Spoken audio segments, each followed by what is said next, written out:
Good day and welcome to my Freedom Journal journey. I am Nonkolele Kosishi, and in today's video, I'll be sharing my fifth emotional perception influence.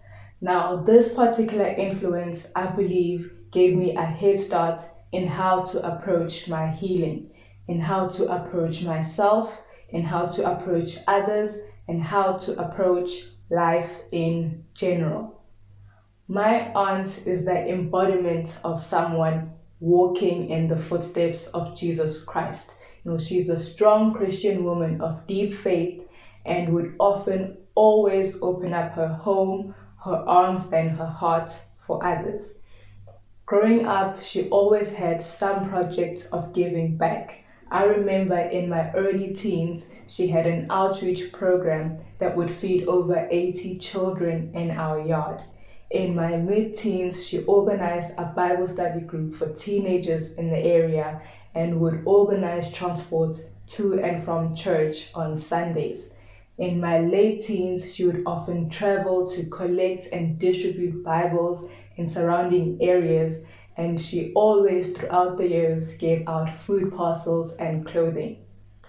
While her intentions were in the right place, she often would never see when she was overextending herself. She could never see when she found herself surrounded by people who would often use her faith against her in order to leech on her. She rarely had any boundaries, and she often would never stand up for herself and would leave it all in the hands of God. Now, looking back at all the positive and the negative of how she approached her faith, I can see four particular things in which I learned from her. The first thing was that to always move with pure intentions, regardless of how other people are moving. Focus on yourself, focus on your heart, focus on your personal growth, and focus on your relationship with higher power.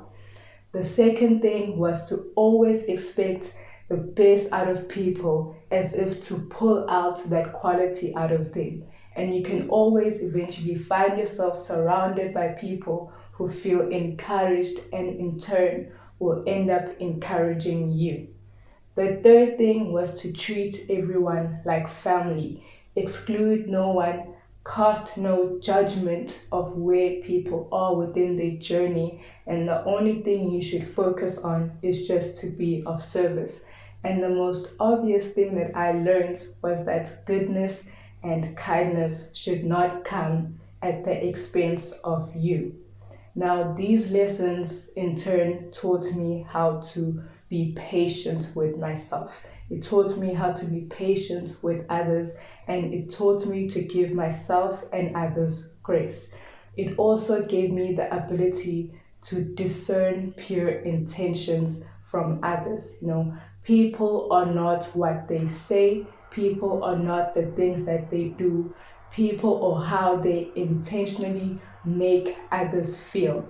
And while often people can be lost in the judgments that they are casting for themselves and in turn for others, all one can do is just focus on themselves and keep it moving. So check out the rest of my channel for my other emotional perception influences, as well as the other aspects of who we are. Take care.